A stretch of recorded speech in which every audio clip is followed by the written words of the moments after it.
Yo, yo, yo, what's up, everybody? Thank you for tuning in to yet again another fantastic episode of Keeping It Geekly.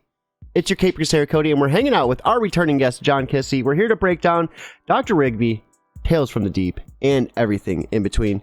And John, thank you so much for sending me a physical copy. Oh, yeah, you're welcome. I always love when creators do that. Yeah. You know, I always take the opportunity to always consume the material, but it hits differently when you read it physically. I mean, there's no shame to digital at all, ever. But like holding the physical book in your hand, there's like just something that you can't replicate with that. It's true. It's a different experience. Like, yeah, I like digital too, but it's like, yeah, it's an old school analog experience. Yeah, because like there's so many different, you know, choices you can make with a book. And, I really thought like the page texture in particular with this was just like so perfectly suited for the story. Thanks. Yeah, that was kind of a bit of a surprise to me that the publisher Marcosia printed it on that uncoated kind of raw looking paper, which I really was surprised, but I really enjoyed it. Like you say, I think it fits the retro kind of nature of the story pretty well. So I was pretty pleased with it.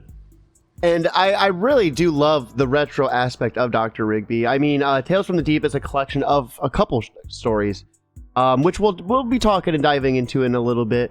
But I really enjoyed just like not only the more old school vibe. I know the one story takes place in the 60s. Do they all take place around that time era? Around, yeah, varying points in the 60s, 62 to 60. Probably there's like a late 60s, early 70s sort of Scooby-Doo-ish era story also. But yeah, no, I love the Monster Mayhem, dude. Oh my god, that was so perfect. Yeah. I really, not only that, I like the way you really transition into these stories too. So, I mean, I don't know if you'd call it like an collection, like an anthology, or just like a collection of short stories, but the way you transition from each story was awesome too, because they all have their own like little title card, which I thought was really cool. It felt like an old school retro horror movie. But you also give that like one-page leeway where it like feels like it might be briefly like taking off from the last story, but then it's its own. Like, so it's like a seamless transition almost, it felt. Yeah, that was intentional. Like I kind of was going for that old school retro TV adventure feel where it was kind of maybe Twilight Zone-ish, or where yeah, there was this consistent kind of title card where it was the same font, and then it was like, you know, tonight's episode is whatever, and the protagonist would be in some new situation. So yeah, I wanted it to have that consistent feel, almost like you're watching an old adventure show from the mid-60s. So I know we talked about it before. It's been it had to have been like 2-3 years since you've last been on the show. Yeah. So what's been up since the last time you've been on? And then let's dive into Dr. Rigby. Yeah, just finishing that, those other stories for the comic, that was completed, and that came out in early 2024. And I'm working on some new stuff, but it's just, I've been busy with the old day job, which how that is. But so yeah, it's kind of slow going, but I'm definitely, I'm really trying to promote the book and definitely have some new things cooking up, which I hopefully can share with you on another episode when I get more done. But yeah, everything else is going well. I got my doggy here, and everything else is relatively okay, at least in the household. Yeah. And for anyone who might be new or might be listening, John helped us out tremendously with a nice little rebrand for the channel. So all those nice little thumbnails you've seen was thanks to John, and I cannot thank you enough. The added image and just like overall branding of the channel improved like tremendously, and like that is something I can't really put a price on. So thank you for that. You're welcome. It was my pleasure. Like I remember we talked about it briefly, and I was like, do I have some ideas? And I started working. I was like, then I got really into it. I was like, Cody's gonna love this. But it was important for me to make you kind of, because you're kind of the center of the channel. So it was like make you kind of front and center as a comic character. It's appropriate. So speaking of comic characters, though, Dr. Rigby is one hell of a dashing, impeccably dressed gentleman. We don't know a whole lot about this guy. I mean, I have some hints. I have some ideas. He's definitely older than he looks, though. Yeah. And I'm guessing by a couple centuries. I mean, there was one story where we talked about this on the last show, where it was he was like on a pirate ship. It almost felt like, Yeah, he definitely that's a major hint as to his Yeah. sort of origin and or his approximate age. He's definitely yeah. Part of the tagline is he's older than he looks and he's not quite what he seems. So he's definitely been around since at least that era of you could say maybe the Moby Dick era, that kind of like um, yeah that um, whaling kind of maritime thing. And one of the things I wanted to do is the regular stories have a this kind of monotone color palette with almost black and white, sepia or kind of Hitchcock. But then I wanted to do the inverse and have the flashbacks be in full color. So when you see Rigby on this old whaling ship, it's actually in bright, shocking full color. Yeah. That to be kind of a little bit of a twist. There's another color story later in the book, but yeah, that was a fun thing to do. But yeah, he's definitely a mystery. Like I want to, like you said, I wanted to kind of give a few hints, but not really reveal it to make the reader just kind of ponder, like, well, who is this guy and where is he?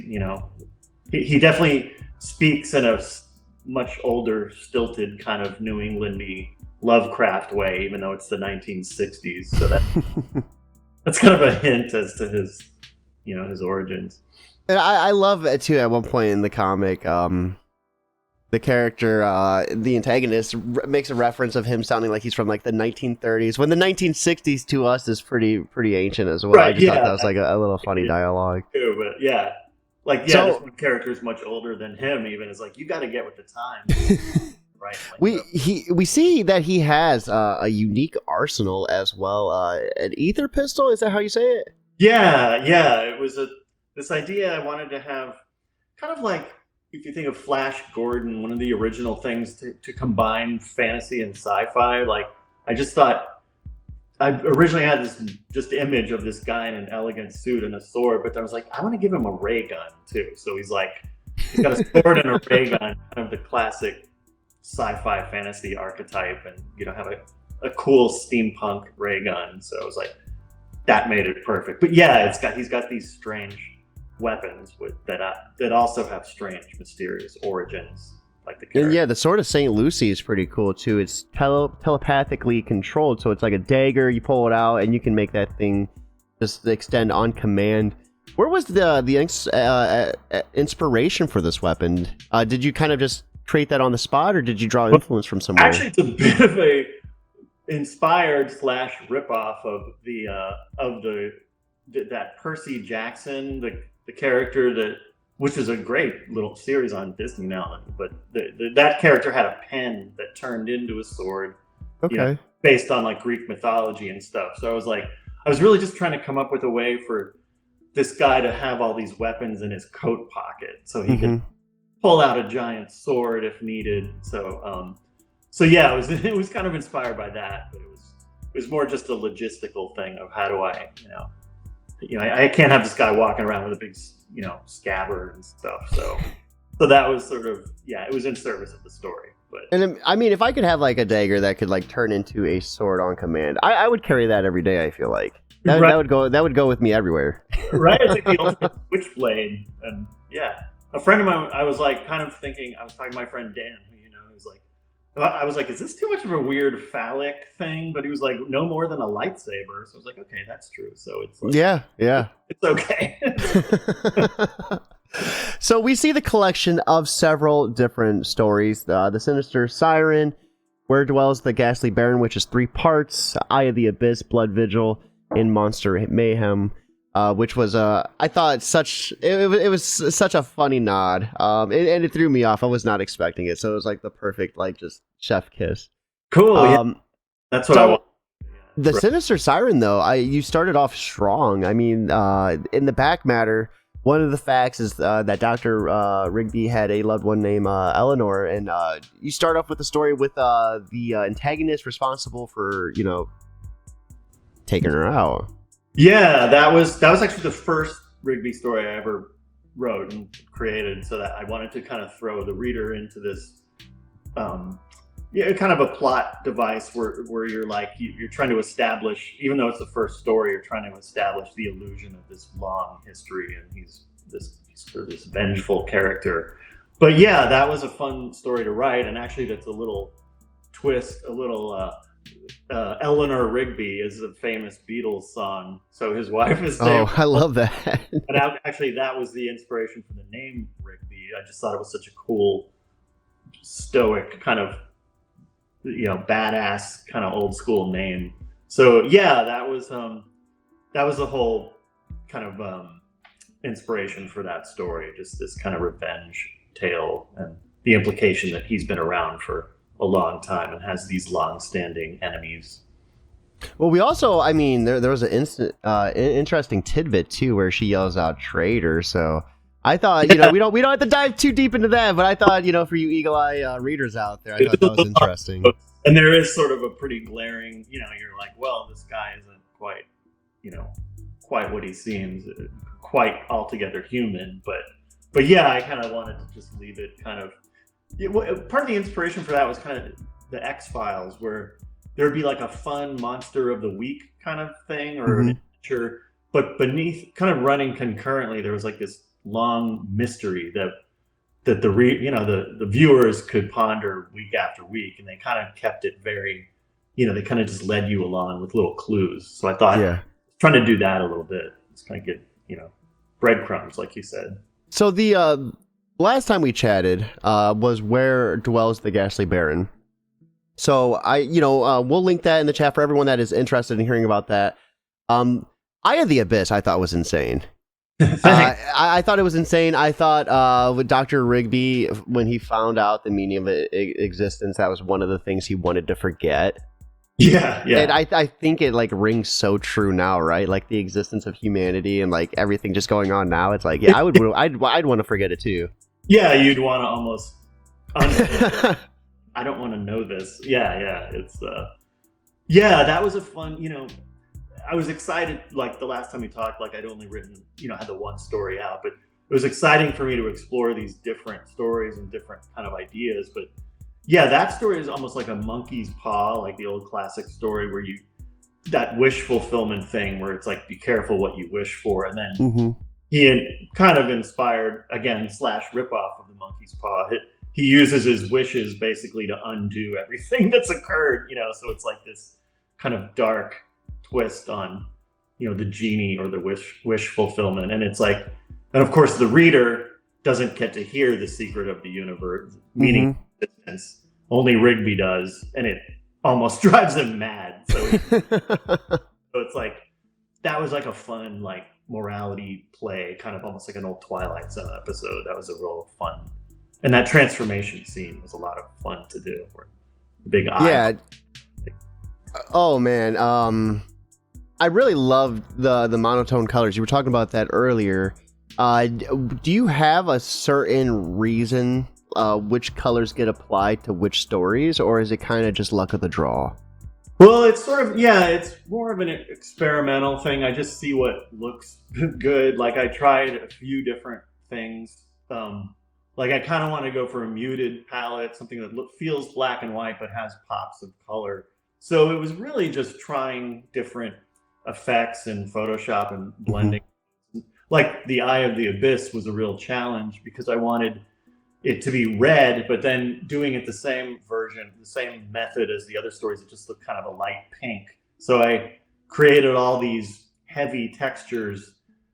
For that story, I wanted it to feel like one of these mid-60s Italian horror movies I used to watch when I was a kid, like Bava movies with like real garish red and blue lights, it's a story about vampires and like foggy, being trapped in a car, so it depends on the story, but it's definitely something I end up having to really experiment around a lot with to see what looks good and and what's going to be printable, because it may look good on screen but it may not print the same.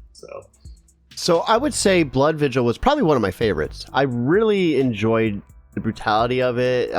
The monsters were really grotesque. I thought your design of them was really awesome.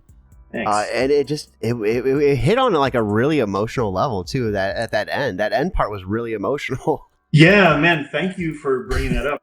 That was really my intention, was almost like this 1-2 punch, like this bait and switch kind of thing, where I wanted it to be start out as this real over the top horror story that's horribly gory, but also kind of funny, like a zombie story, but then really surprise the reader with like what I consider to be a real emotional gut punch, like that one panel, there's a panel with this character Enid that I was really fond of, who becomes like this unlikely hero of the story. But I wanted it to kind of be this kind of emotional story about grief and about letting go, about real world kind of issues, kind of disguised or placed within this very over the top, gory horror story. So, man, thanks for picking up on. It was what I wanted, a real emotional gut punch. And the color choice for that was like, it added such a like a level of suspense to the horror too. It felt like 30 Days of Night, I think. Yeah, yeah. We're definitely inspired by that kind of ferocious piranha. Like, yeah, dude. The universe is sort of Lovecraftian and maritime and kind of sea life. So I wanted them to be just these impossibly sharp razor teeth sticking out, you know. Oh my god, that panel of Eden, and she, for anyone who has not seen it, she's like a gentle old lady you'd bump into that at the grocery store, you know what I mean? Yeah. Just like face to face with this like horrendous like vampire. Well, it's not vampire, it's what the vampire lore is based on. Yeah. Which I thought was awesome too. I never knew that. But you see this up close panel of this just like horrendous jaw like right by your face, and you're like, oh god. Yeah, it's and again, I wanted it to start out with, because she's meant to be sort of comic relief, like the old the old nosy neighbor trope, kind of hysterical lady, like probably you're too young to remember Bewitched, but like she's based on this lady from Bewitched who's like a silly, hysterical comic relief lady. But then I wanted it to have her have kind of a deep backstory, and to her sort of be the hero that actually Rigby could not be, because she had empathy and showed mercy for the vampires, which is what ultimately, spoiler, which helps save the day. So that's part of the thing. Is I like the idea that the protagonist, Rigby, doesn't just go in and slay the monster. He sort of sometimes inspires a quality in another character that can sort of surprise the reader story-wise. And so that was I really enjoyed that character, and all those three characters together trapped in a van. It was like fun, like fun thing to write. A church van too, which I thought was just perfect. Yeah. Protected them. It was a holy ground, so they were safe. And last but not least, Monster Mayhem, I feel, is like the one that kind of gives us the most lore behind Dr. Rigby. Yeah, that was, again, super fun to write and super neat to switch it up. I wanted to introduce the idea of Rigby having an apprentice, this young woman who is sort of smart enough to discover what he's actually doing. And Rigby, like Indiana Jones, his day job, he's like this buttoned up college professor. That's why he's a doctor. He's teaches at this New England college, and I wanted to do this whole juxtaposition of this serious badass Rigby, and he has this rival gang of monster hunters that does the same thing, but they're these silly hippie Scooby-Doo characters, and that was super fun, because in the beginning of that story, I wanted to feel like he was emerging out of a Hitchcock movie and walking into a Scooby-Doo cartoon, which was super fun to illustrate. So, and that's set in the modern day, if I'm not mistaken, right? Yeah. It's meant to be like 69, 70. The modern day of the Dr. Rigby universe. Oh, yeah, right. Yeah. So, dude, it was awesome. I love the Scooby-Doo twist. Was the dog modeled after your dog? My older dog, yes. It was I had 2 French bulldogs, so I definitely wanted to have the dog be a French bulldog. Yeah. And I love the monster of the week too. It was like a back-to-back like twist, which was so awesome too. Yeah, the pulling off of the mask. There's kind of a recurring symbolism of masks and disguise, and it's like, so that was kind of a lighthearted way to show it, but then it becomes very dark at the end. Yeah, and that dialogue between Dr. Rigby and Candace, where she's like, "Did you just say meddling?"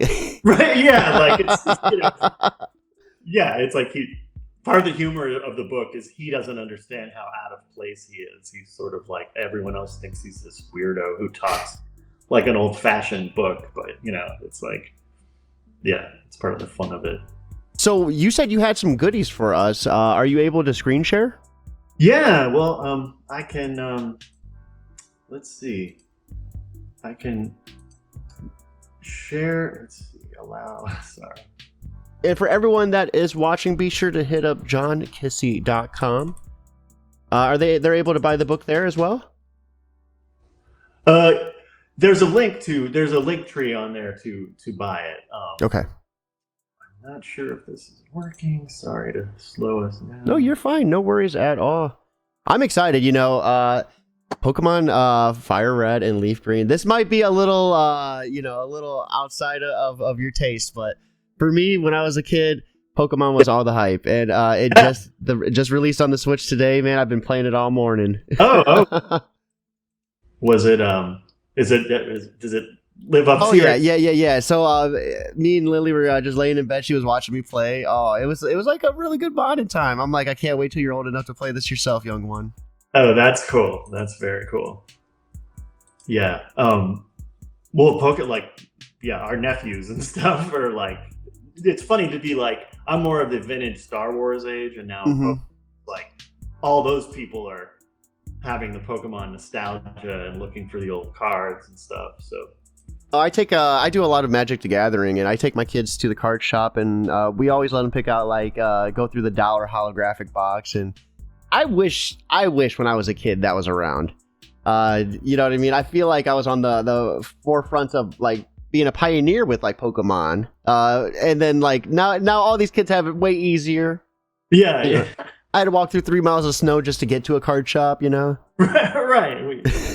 Every generation has that old school experience. Oh man, this reminds me too. There was one scene in particular. It was like this corpse like hanging, and there was like this octopus on it that was like just so wild. This tentacle. Yeah, there's a lot of tentacles and Lovecraftian horror in the book. Yeah. So yeah, that's sort of the beginning of this ghostly Baron story, which is basically a haunted house attraction ride that gets possessed or haunted itself by something that's much more horrible than a normal ghost. So that's Rigby investigating. But those panels, yeah. I thought it was really crazy that the ending. It makes you question a lot.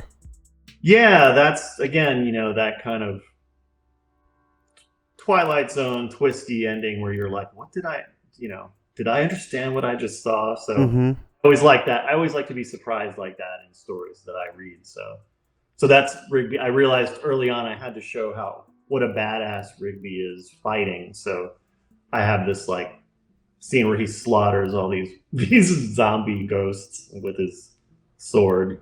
So it's like to show that he can handle himself. One thing I really enjoyed about your work in this series was like the perspective views. Like there was this one scene, I forgot which story it was, but we're looking from like a rooftop angled down, and as they're walking on the sidewalk, and it was like perfect. Like I love your attention to detail. Thanks. Yeah. I try to make it feel like you're, try to switch it up and like switch up the angles and everything to make it dramatic. This panel here, this sequence, is my love letter to Alien and The Thing. I wanted to do like a really horrific transformation scene. So this guy, his eyeball and a tentacle pops out, and then he transforms into this horrific creature that also still is a little bit funny. Like it was also based a bit on a Warner Brothers Alien cartoon. So yeah, so that was a real fun sequence to draw. Yeah, poor Oliver, man. Yeah, but he does. He makes it okay. So no spoilers, but Rigby uses one of his wishes to. But this was a super fun. This giant thing eating Rigby and sort of messing with his mind, and the whole story inside the haunted house is meant to just be like a complete psychedelic horror trip. Now, I know we talked about it before, but for anyone that's tuning in for the first time, can you tell us like the hints of like purple, like the highlighted parts? What is the symbolism behind that? Well, I just wanted initially when the story begins, it's lit up green, kind of like if you've ever been to the haunted house ride at Disney World or Disneyland.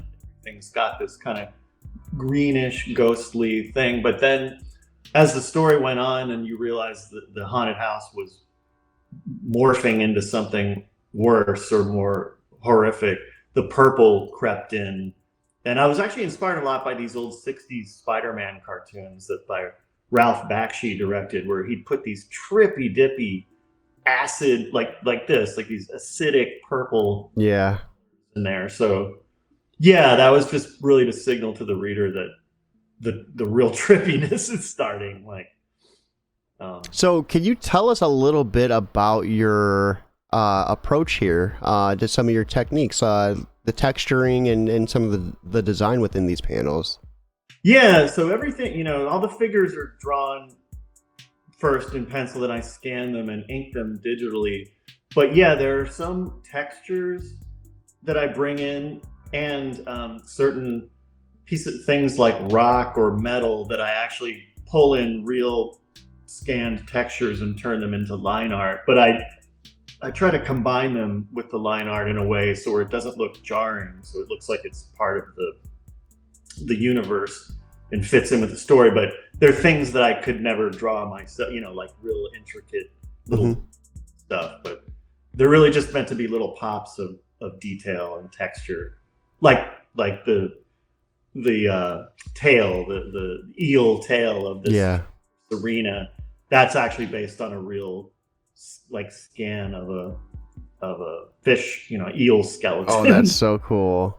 Yeah, so I wanted to feel like, this kind of layered, textured vibe. And I love how you put the spin on the monster of the week. So the siren is super famous, super loved. People adore her, and she demands people adore her. And I just loved your approach to that character. And this is what I was talking about too, how each page kind of this page has its own different hue to it compared to when you first meet the siren. Yeah, definitely in that story, that was the first few pages are kind of sand, beach colored, warm. And then once they go into this mermaid bar, it shifts to this blue. And then the rest of the story is in that blue. So yeah, definitely that's a case of where it's sort of just fitting the environment and the background of the story. And that's, of course, where Serena's real form is revealed, where she's like the little mermaid from hell. She's horrifying, sea creature. We have our good friend Luis lurking and listening over on Twitch. Thank you for tuning in. I really appreciate it. Oh man, this Breaking Bad is awesome. Oh yeah, this is some of my other illustration work, but this is not in Dr. Rigby, but I wish it was. But cooking a different kind of blue in Dr. Rigby. Yeah. You see the specter of Heisenberg over him. That's awesome, though. I'm a huge fan of Breaking Bad. I obsessively get into the analytical breakdown of the characters. They do a really cool thing too, where each character has their own assigned color. So they'll wear a certain color shirt. Yeah, I thought that was really cool. So fun to rewatch and kind of see those details, right? It's no, absolutely. John, this has been one hell of a sit down. I loved all the work you put into this. You are the sole creator, writer, artist, letterer. Man, how many more issues do you have of Dr. Rigby in the work? Is it going to be an ongoing series until it ends, or what are we looking at? The issue, I definitely have many other stories in the pipeline. It's just my ability to get them done. I'm very busy with my regular work, and I'm actually I'm working on some other projects and stuff, but I definitely it's definitely some other stories and more reveals of his origin. So I'm hoping if people like the book, they'll just be patient and Stranger Things style and wait, be willing to wait a few seasons until more stuff comes up. But yeah, I've got some really neat stories in the pipeline for Rigby. So, I mean, he has a sword that expands telepathically, a pistol made with the help of Nikki Tesla. Yeah. And we had a lot of mentions of the Weird War. Is there anything you can give us about that without spoiling too much? Just that, well, in that Scooby Doo story, the character Candace, on her own, figures out quite a bit about the Weird War. That it's actually a nickname for this conflict that's been going on for centuries, essentially between humanity and these otherworldly kind of Lovecraftian creatures. But people throughout history and literature have been involved in the Weird War, like Nikola Tesla for one. This guy who was like an analog for Walt Disney in the story, who becomes like a villain. He's involved. So it's actually it would be revealed to be this kind of ongoing thing where maybe even Captain Ahab from Moby Dick was involved in it, and they weren't necessarily chasing a whale. So that's definitely a big hook into, no pun intended, to Rigby's origin and his story. But yeah, definitely some stories more will be revealed if you stick with it. So anyone watching or listening, be sure to check out the description. We'll have a link to follow John on all of his social media platforms. I think we have you on Blue Sky and Instagram. Is there anything else? That's it. Just those two in my website. Yeah. No, absolutely. So what are you up to in the future? Is there anything you can let us know, or is it all still kind of beneath the wraps? Well, I'm working on a collaboration with a couple of folks that you've had on the show before. Again, it's kind of slow going because we're all busy with our jobs and family and stuff. But yeah, so that's something we actually hope to reveal soon. It's written by one guy and art by myself and a few other folks. And I have a new character in the works that I'm hoping to get another one shot published, which I'll that's so cool. you about a very big departure from Rigby, but a lot of fun. So hopefully I can come on again. And what type of genre are we looking at? Superhero. Okay. Like, the elevator pitch is sort of a trashy Batman. Like if Batman, I love that. Directed by John Waters or something. Very low rent Batman. So, John, you've been on the show before. You know the drill. We always love asking for a piece of advice and then what you're up to outside of creating. So, for the artist out there looking to find their style, as a creator who really has embraced their own style and has found some great success with it, what would be your biggest suggestion to them to help them kind of, embrace their own style and really, dig into it? Yeah, I would say focus on what you like. Really, you don't try to necessarily, imitate or create a style that you think is going to be popular, but really, certainly if there's artists that inspire you, work in that vein, but just to be true. I kind of guess that corny thing of be true to yourself and what you really like, because people, if you enjoy it, it'll probably resonate with other people. So yeah, and just keep at it and try to do your best. If you have a page that doesn't look so great, maybe do it over or like try to fix it up so it's really your best work, because you really want your best stuff out there. Yeah, I recently read How to Analyze and Review Comics, and cover to cover, and one of the biggest pieces of advice that I took away from it was, even if you don't get paid, if you want to be serious, you got to take it serious. If you want to be successful, you have to put the work in, even if you're not getting paid. Yeah, that is another big. Of course, always try to be paid for your work, but don't ever consider work a waste of time. Like anything you do makes you better, and anything can be a possible portfolio piece. So as long as you're creating, I think you're in a good space. Yeah, like always get paid. Yeah. If you're, a comic journalism is what I meant, more or less. Like, for journalism, it's a little harder to get paid. Still you get paid for your work, but journalism, even if you don't get paid for, your publication, you should still put that 110% effort in. Yeah, for sure. Yeah, any creative person or any person that has a passion, you know, like you do for what you do, it's like you got to put in the work no matter. I need to put that meme up right now. Like, you guys are getting paid. Right. Yeah. Hey, what's that? So, John, what are you up to outside of, you know, creating Dr. Rigby? You know, what TV shows are you watching? What books are you reading?